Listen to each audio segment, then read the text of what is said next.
যুক্তরাষ্ট্রের president Donald Trump ভারতের উপর আগামী ২৪ ঘন্টার মধ্যে উল্লেখযোগ্য শুল্ক আরোপের হুমকি দিয়েছেন।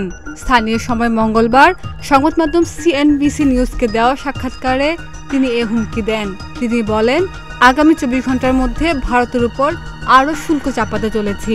ভারত রাশিয়া থেকে জ্বালানি কেনা অব্যাহত রাখায় এই শাস্তিমূলক ব্যবস্থা নেওয়ার কথা জানিয়েছেন মার্কিন প্রেসিডেন্ট। এই সময় ট্রাম্প আরও বলেছেন, ভারত ভালো বাণিজ্যিক মিত্র নয়, কারণ তারা আমাদের সঙ্গে অনেক ব্যবসা করে, কিন্তু আমরা তাদের সঙ্গে ব্যবসা করি না।